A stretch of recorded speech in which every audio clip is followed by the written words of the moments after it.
সবচাইতে ভয়ঙ্কর অভিজ্ঞতা, কোন প্রাণীর জন্য সর্বোচ্চ এবং সবচাইতে ভয়ঙ্কর অভিজ্ঞতা হচ্ছে মৃত্যু। এবং এত ভয়ঙ্কর অভিজ্ঞতা, এই অভিজ্ঞতাটা কারো কাছে শেয়ার করে যাওয়া যায় না। মরার সময় কেউ বলে যেতে পারছিল আমার মরতে এমন লাগছে, কইতে পারছে? কেমন লাগছে বলতে পারে?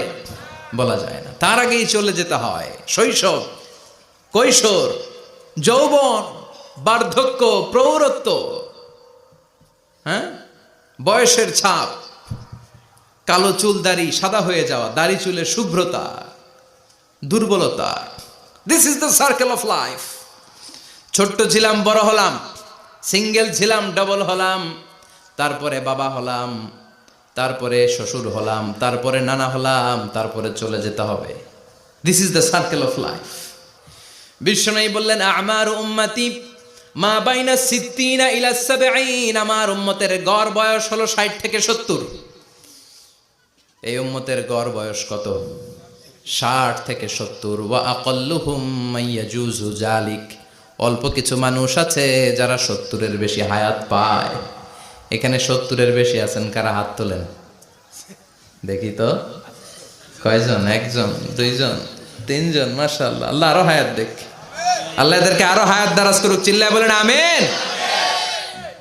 তার মানে আমার উম্মতি মা বাইনা সিত্তিন ইলা সাবঈন, বিশ্বনবী বললেন এই উম্মতের গড় বয়স 60 থেকে 70, আর 70-এর বেশি হায়াত পাবে। ওয়া আকাল্লুহুম মাইয়াজুজু যালিক, 70-এর বেশি পাবে হাতে গোনা, গুনে বের করে ফেলা যায় একজন, দুইজন, তিনজন, বাকি সব 60-এর আগে নাই। ঠুস চিল্লা এখন ঠিক কিনা? বাংলাদেশের গড় হায়াত কত মানুষের? 60। বিশ্বনবীর কথার সাথে মিলে গেছে, চিল্লায় পড়েন সুবহানাল্লাহ। এই জন্য বিশ্বনবী বলেন এই যে মুরব্বীদের দাড়ি পাকে, এই যে রাস্তায় অ্যাক্সিডেন্ট হয়, এই যে ক্যান্সারে আক্রান্ত হয়ে লোকজন মারা যায়, তারপরেও কি টনক নড়ে না? এরপরেও কি বিবেকে ধরে না যে তোমাকে চলে যেতে হবে? আকসিরু যিকরা হাযিমিল লাযযাত, জীবনের সব স্বাদকে পানসা করে দেয় ওই মরণকে স্মরণ করো। মরণকে স্মরণ করলে জাহান্নাম বরণ করা লাগে না। চিল্লায় বলেন ঠিক কিনা? আবার আল্লাহ বললেন গোলাম, স্পেশাল একজন ফেরেশতা আমি মরণের জন্য সিলেক্ট করলাম, নাম মালাকুল মাউত। তাকে আমরা আজরাইল বলে চিনি। এই মালাকুল মাউত তার বাহিনী নিয়ে নির্ধারিত টাইমে গোটা বিশ্বের সব মানুষের রূহ কবজ করে।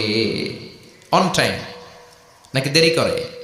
মালাকুল মাউত আগেও আসে না, পরেও আসে না। সুবহানাল্লাহ পড়েন। সাইয়েদনা সুলাইমান আলাইহিস সালামের জামানাতে ওনার এক ওয়াজির ছিল, মন্ত্রী। ওই মন্ত্রীকে নিয়ে উনি বৈঠক করতেন।